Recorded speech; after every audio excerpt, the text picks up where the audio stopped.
فقد تمالأ علينا القريب والبعيد والعدو والصديق، فليس لنا من ملجأ إلا الله. ثم جميع الصلوات في كل هذه الأحوال فعل النبي صلى الله عليه وسلم، إما أن يستجيب الله له.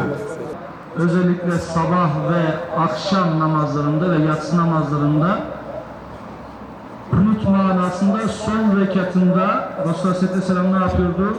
Ellerini açıp Allah Azze ve Celle'ye yakarıyordu.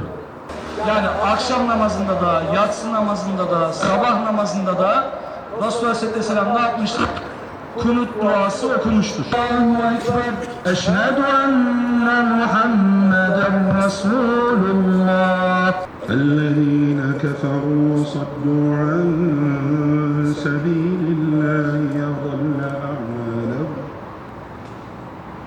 الله سمع الله لمن حمده. الله أكبر. الله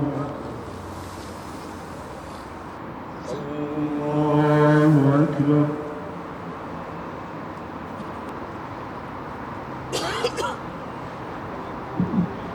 الله أكبر. بسم الله الرحمن الرحيم.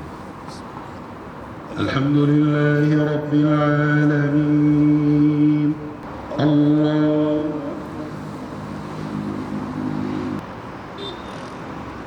سمع الله لمن حمده. الله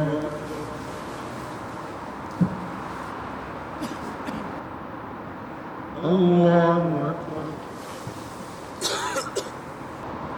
الله أكبر.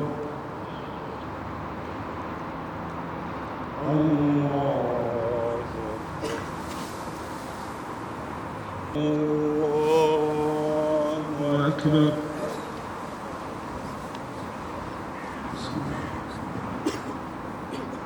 الله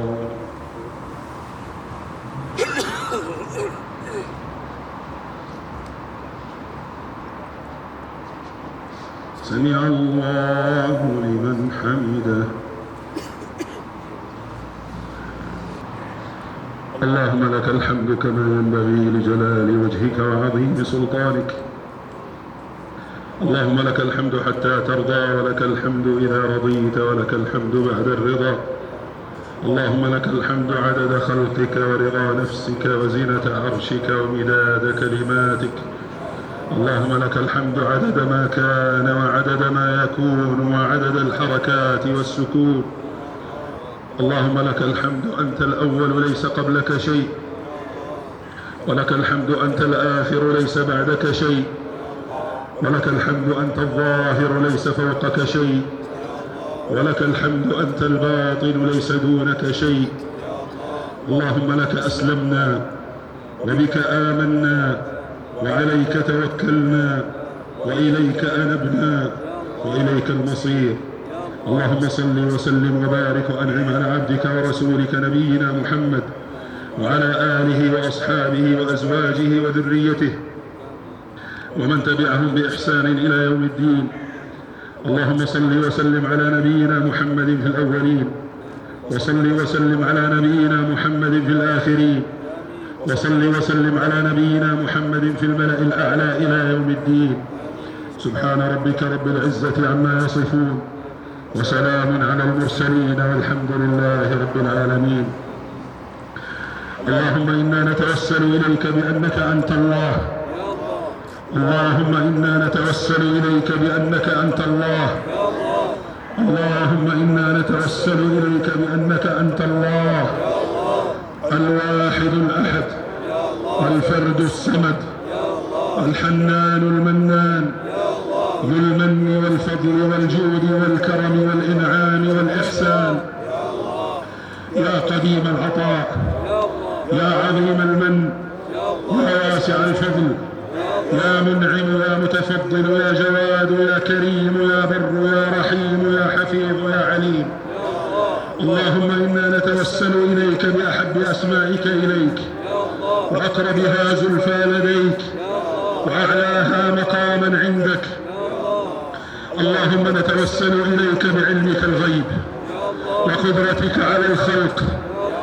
يا أمان الخائفين، يا أمان الخائفين، يا أمان الخائفين، يا رجاء السائلين، يا رجاء السائلين، يا رب المستضعفين، يا رب المستضعفين، يا قاهر الظالمين، يا قاهر الظالمين، يا رب العالمين، يا من لا رب لنا سواه فندعوه ولا خالق غيره فنرجوه.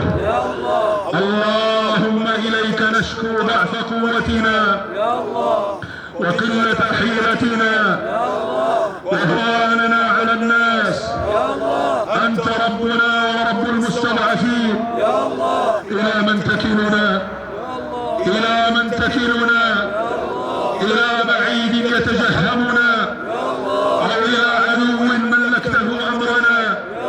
إن لم يكن بك علينا غضب فلا نبالي، إن لم يكن بك علينا غضب فلا نبالي، غير أن عافيتك هي أوسع لنا.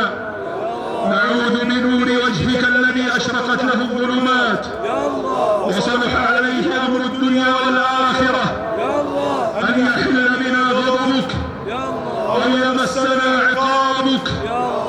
لك العتبى حتى ترضى، لك العتبى حتى ترضى، لك العتبى حتى ترضى. ولا حول ولا قوة إلا بالله العلي العظيم. اللهم إنا نتوسل إليك بأحب أسمائك إليك وأقربها زلفى لديك وأعلاها مقاما عندك.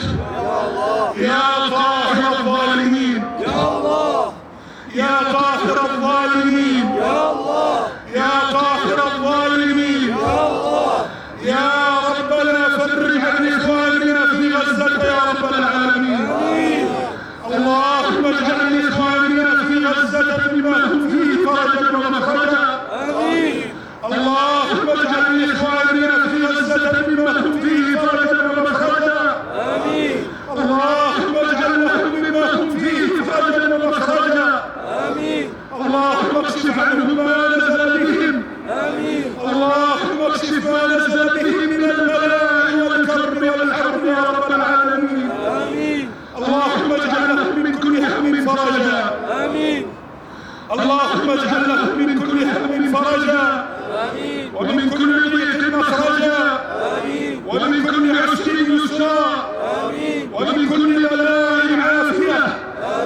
اللهم اطعم جائعهم، اللهم اطعم جائعهم، اللهم اطعم جائعهم، اللهم امن خائفهم، اللهم امن خائفهم، اللهم اكس عاريهم، اللهم اكس عاريهم، اللهم احمل حافيهم، اللهم احمل حافيهم. اللهم يا من اجاب نوحا حين ناداه، يا من اجاب نوحا حين ناداه، يا من فرج عن ايوب كربه وبلاه. اللهم فرج عن اهل غزة ما هم فيه يا رب العالمين. اللهم اكشف عنهم البلاء والضراء، اللهم اكشف عنهم البلاء والضراء. اللهم افرغ عليهم صبرا وتوفهم مسلمين.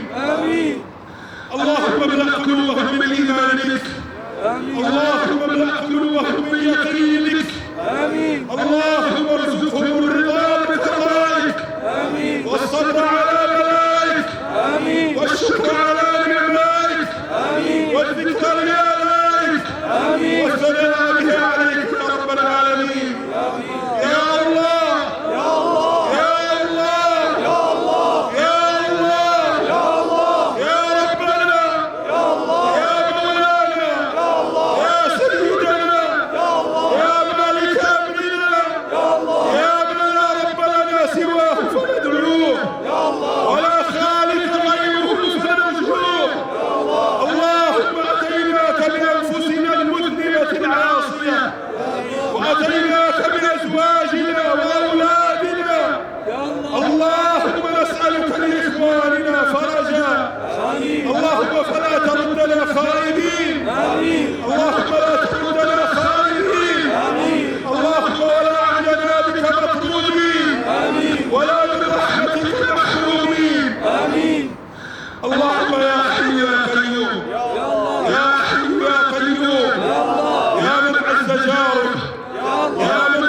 تقدست أسماؤه يا من لا يخيب داعيه ولا يفشل واجيه ولا يطرد ملتجيه يا رب الأرباب يا مسبب الأسباب يا خالق الخلق بالتراب انصر عبادك المجاهدين في غزة يا رب العالمين اللهم ثبت أقدام المجاهدين اللهم ثبت أقدامهم واربط على قلوبهم ووحد صفهم واجمع كلمتهم وقو عزائمهم ودبر لهم وامكر لهم وكن في حاجتهم يا رب العالمين اللهم صوب آراءهم وأفكارهم وخططهم اللهم صوب أفكارهم وخططهم اللهم بارك سلاحهم وذخيرتهم اللهم بارك سلاحهم وذخيرتهم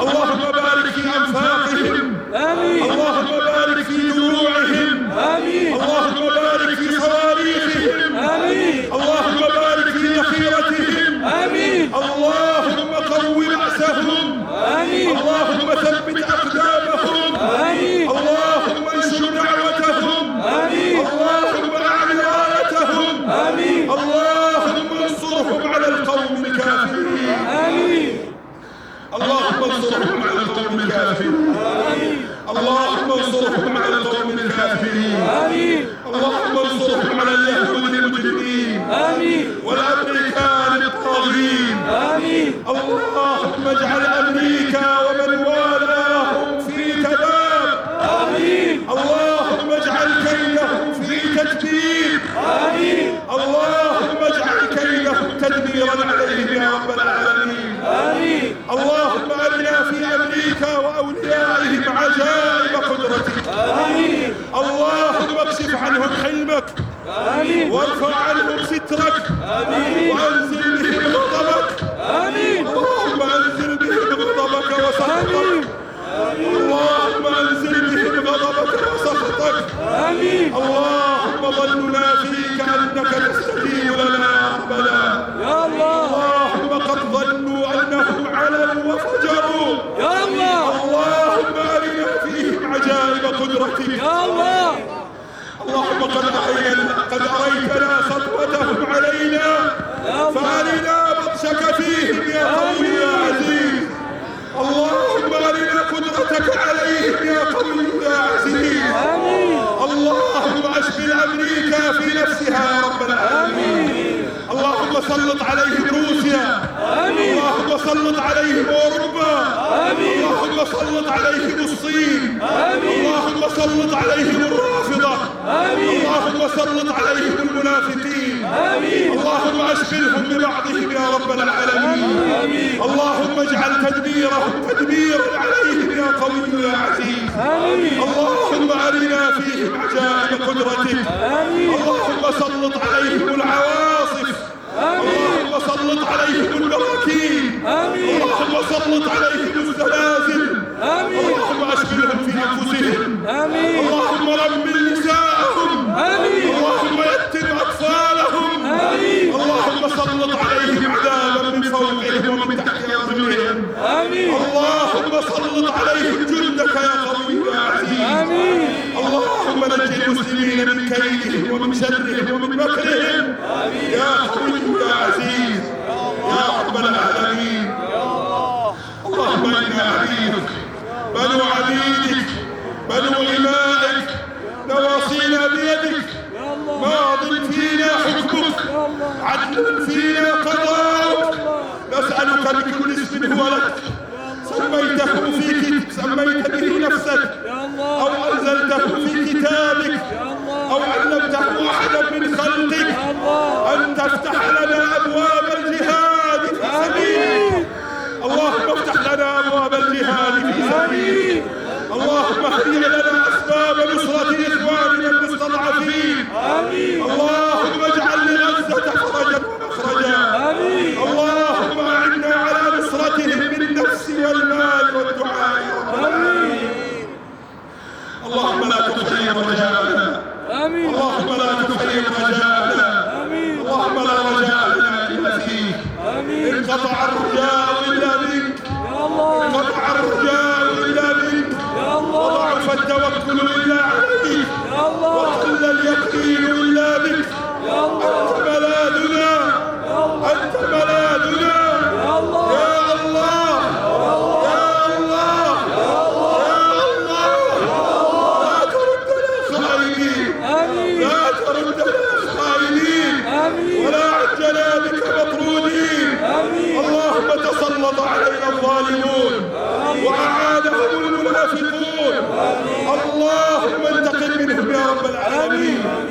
اللهم اقتل من خذل غزة، اللهم اقتل من حاصر غزة، اللهم عذب من تآمر على غزة، اللهم من خذلهم فاقتله، اللهم من حاصرهم فاقتله، اللهم من منعهم الطعام والشراب فامنعه رحمتك وسلط عليه عذابك. اللهم انتقم ممن خذلنا يا رب العالمين، اللهم انتقم ممن خذلنا يا رب العالمين، اللهم انتقم ممن خذلنا يا رب العالمين. اللهم إنه بلغنا أنك تستحي أن ترد أيدينا فارغة، اللهم لا ترد أيدينا فارغة يا رب العالمين. اللهم انصر دينك، اللهم انصر دينك، اللهم انصر دينك وكتابك وسنة نبيك وعبادك المجاهدين. اللهم أبرم لهذه الأمة أمر رشد يعز فيه أهل طاعتك ويذل فيه أهل معصيتك ويؤمر فيه بالمعروف وينهى فيه عن المنكر وتعلو فيه راية الجهاد وتعلو فيه راية التوحيد. اللهم أعدنا إلى دينك وردنا ردا جميلا، اللهم ردنا إلى دينك ردا جميلا. اللهم لا تؤاخذنا بما فعل السفهاء منا، اللهم لا تؤاخذنا بما فعل السفهاء منا، اللهم لا تجعلنا فتنة للظالمين، اللهم لا تجعلنا فتنة للظالمين، اللهم لا تبتلي إخواننا بذنوبنا، اللهم لا تبتلي إخواننا بذنوبنا، اللهم فرج عنهم بتوبتنا. نتوب إليك يا الله، نتوب إليك يا الله، نتوب إليك يا الله، نستغفرك يا الله. اللهم إنا نستغفرك إنك كنت غفارا. اللهم أمدهم بجندك وأعزهم بعزك وفرج عنهم كربهم يا رب العالمين. يا ربنا يا مولانا، يا ربنا لا سواك فندعوه ولا خالق غيرك فنعبدوه. اللهم لا تردنا خائبين، اللهم من أجل النساء والأطفال، اللهم من أجل النساء والأطفال، اللهم من أجل النساء والأطفال، اللهم من أجل الضعفاء، اللهم فرج عن المستضعفين يا رب العالمين، اللهم فرج عن عبادك المستضعفين، اللهم انصر المجاهدين، اللهم انصر كتائب القسام، اللهم انصر كتائب القسام، اللهم انصر كتائب القسام، اللهم ثبتهم وأيدهم، اللهم ثبتهم وأيدهم، اللهم سدد حماس، اللهم احفظ حماس وقادة حماس وعوائل حماس ومخططي حماس ومجاهدي حماس. اللهم مكن لهم في الأرض يا رب العالمين، اللهم مكن لهم في الأرض يا رب العالمين. اللهم أعز الإسلام والمسلمين، اللهم أعز الإسلام والمسلمين وأذل الكفر والكافرين، وأذل الكفر والكافرين، وانصر عبادك الموحدين، وانصر عبادك الموحدين. اللهم ول على المسلمين خيارهم، اللهم ول على المسلمين خيارهم، واكفهم شرارهم، واكفهم شرارهم. اللهم اكفنا شر الاشرار وكيد الفجار وشر ما تعاقب عليه الليل والنهار. اللهم انا نعوذ بك من الهم والحزن، ونعوذ بك من العجز والكسل، ونعوذ بك من العجز والكسل، ونعوذ بك من العجز والكسل، ونعوذ بك من الجبن والبخل، ونعوذ بك من غلبة الدين، ومن قهر الرجال. اللهم إنا نعوذ بك أن نقول زورا أو نخشى فجورا أو نقترف سوءا أو نجره على مسلم. اللهم فرج عن عبادك المستضعفين في كل مكان. اللهم فرج عن إخواننا المستضعفين في كل مكان. اللهم انتقم من أمريكا. اللهم انتقم من أمريكا. اللهم انتقم من أمريكا ومن والاهم ومن عاونهم ومن ساعدهم ومن أيدهم ومن وافقهم ومن أيدهم ومن والاهم ومن ناصرهم. اللهم أرنا في ترامب عجائب قدرتك. اللهم اجعله عبرة لمن لا يعتبر. اللهم اجعله عبرة لمن يعتبر ومن لا يعتبر. اللهم اجعله عبرة للمؤمنين والكافرين والأقرباء والأبعدين. اللهم اجعله عبرة للعالمين. اللهم أرنا فيهم ويلات وشدائد وبلاء. آمين. اللهم أقر أعيننا بخذلانهم. اللهم أقر أعيننا بفشلهم. اللهم أقر أعيننا بدمارهم. اللهم أقر أعيننا بتدبير علوهم. اللهم هذا جهدنا وعليك التكلان. اللهم هذا جهدنا وعليك التكلان. هيئ لنا أسباب نصرة إخواننا على الوجه الذي ترضى به عنا يا الله. افتح لنا أبواب الجهاد يا رب. افتح لنا أبواب الجهاد يا رب العالمين. افتح لنا أبواب نصرة المستضعفين يا رب العالمين. نعوذ بك أن نكون ممن خذلهم يا الله. نعوذ بك أن نكون ممن خذلهم يا ربنا. نعوذ بك أن نكون ممن خذلهم يا ربنا. أنت ولينا لا إله غيرك. أنت ربنا لا رب لنا سواك. لا ندعو إلا أنت ولا نؤمن إلا بك ولا نتوكل إلا عليك ولا نلتجئ إلا إليك ولا نعتصم إلا بك. لا حول ولا قوة إلا بالله العلي العظيم. اللهم إنا نشهد أنك أنت الله. أنك أنت الله. أنك أنت الله. الواحد الأحد الفرد الصمد الحنان المنان الفضل والجود والكرم والإنعام. اللهم إنا نشهد أنك تحكم ما تشاء وتفعل ما تريد. تحكم ما تشاء وتفعل ما تريد ولا نقول إلا ما يرضيك. إنا لله وإنا إليه راجعون. إنا لله وإنا إليه راجعون. إنا لله وإنا إليه راجعون. حسبنا الله ونعم الوكيل. حسبنا الله ونعم الوكيل. حسبنا الله ونعم الوكيل. نعم المولى ونعم النصير. نعم المولى ونعم النصير. اللهم لك الحمد كما ينبغي لجلال وجهك وعظيم سلطانك. اللهم لك الحمد حتى ترضى ولك الحمد إذا رضيت ولك الحمد بعد الرضا. اللهم لك الحمد بعد خلقك ورضا نفسك وزينة عرشك ومداد كلماتك. اللهم لك الحمد عدد ما كان وعدد ما يكون وعدد الحركات والسكون. اللهم صل وسلم على عبدك ونبيك سيدنا محمد المجاهد الشهيد وعلى آله وأصحابه وأزواجه وذريته ومن تبعهم بإحسان إلى يوم الدين. اللهم صل وسلم على نبينا محمد في الأولين وصل وسلم على نبينا محمد في الآخرين وصل وسلم على نبينا محمد في الملأ الأعلى وصل وسلم وبارك وأنعم على نبينا محمد إلى يوم الدين. سبحان ربك رب العزة عما يصفون وسلام على المرسلين والحمد لله رب العالمين. الله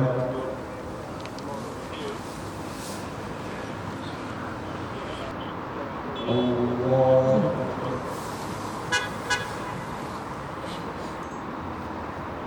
الله أكبر. الله أكبر.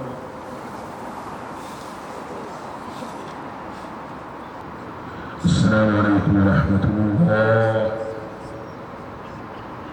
السلام عليكم ورحمة الله. استغفر الله استغفر الله استغفر الله.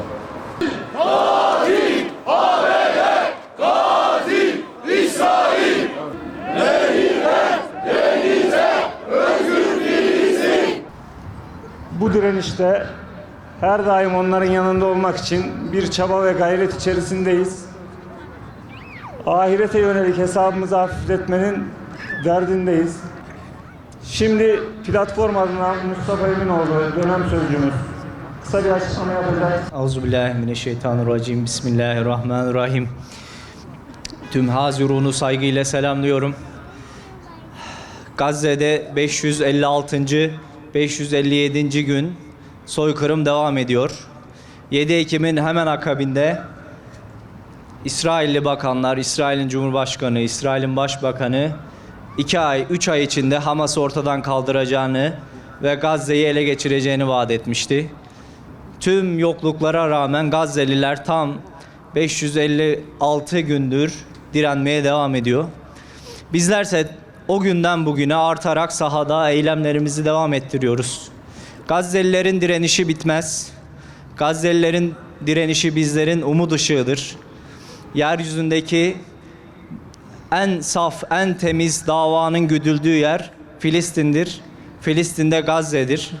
Özellikle bugün akşam namazı 3. rekatında sağ olsun Filistinli Gazze'li hocamız bizleri manevi açıdan aslında tek talep makamı, tek varabileceğimiz makam, ne Avrupa Birliği, ne Birleşmiş Milletler, ne Uluslararası Ceza Mahkemesi, ne Uluslararası Adalet Divanı, ne İslam İşbirliği Teşkilatı, hiçbirinin hiçbir şey yapamadığı dönemde aslında tek müracaat edebileceğimiz makam Allah'a yalvardık, yakardık.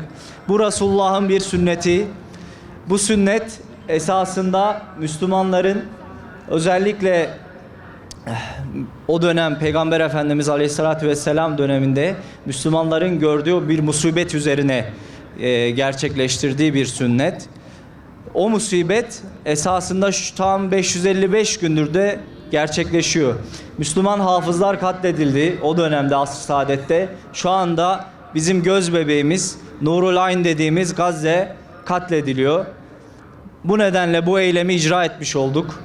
Diğer eylemlerimiz hep artarak devam ediyor. Bunlardan kastımız hepinizin malumu kendi şuurumuzu, kendi bilincimizi arttırmak. İnşallah sizlerin destekleriyle daha ziyade, daha farklı, daha güzel, daha nitelikli, daha etkili, daha amaca matuf, daha bereketli eylemler icra edeceğiz. Allah'a emanet olunuz. 2 yıla yakın bir süredir bu meydanlarda Gazze'nin sesi olmaya, oraya destek olmaya ve oradaki kardeşlerimizle birlikte olduğumuzu deklare etmek için bu eylemlerde yer aldık. Evet, yapmamız gereken şey bundan daha fazlası biliyoruz. Ancak şimdilik bunları yapıyoruz. Şu anda Türkiye'de Türk pasaportu taşıyan, aynı zamanda İsrail vatandaşı olan insanlar Türkiye'de bizim kapı komşumuz. Şu anda Türk vatandaşı, şu anda aramızda dolaşıyor ve bu insanlar İsrail'e gidip orada Gazze'de katliama katılıyorlar. İşte bu yüzden bu meydanlarda bunu haykırıyoruz.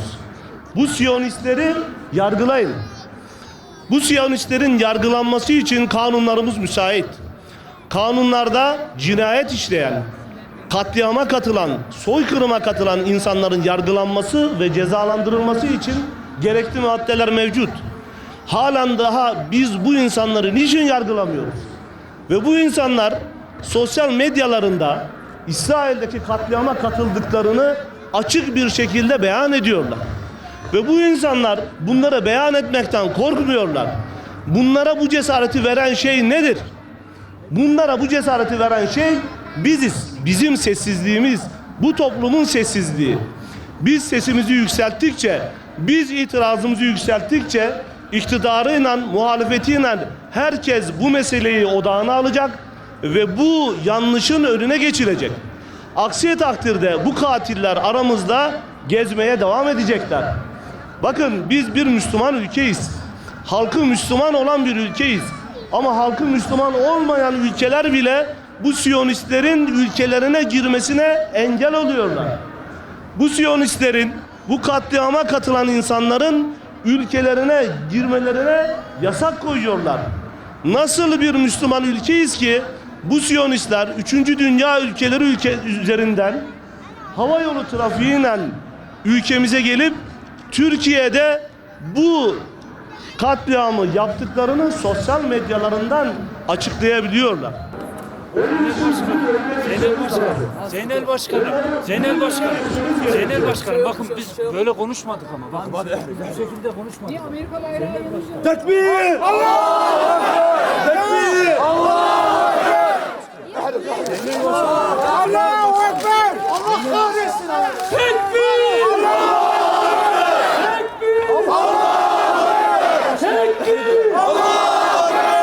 Terörist! İsrail! Terörist! Amerika! Terörist! İsrail! Terörist! Amerika! Zeynel Başkanım. İşte burası! Katillerin yuvası!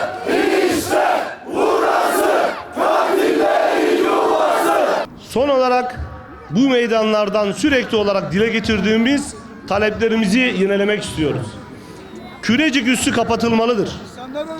İsrail'e petrol sevkiyatı durdurulmalıdır.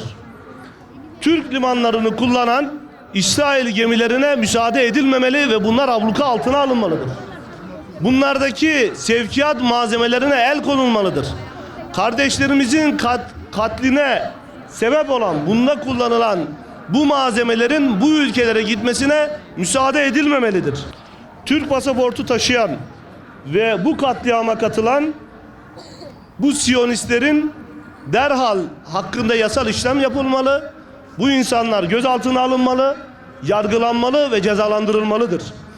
Bu insanların gerekirse Türk pasaportları iptal edilmeli ve buna ilişkin olarak hükümetimiz tarafından gerekli adımlar atılmalıdır.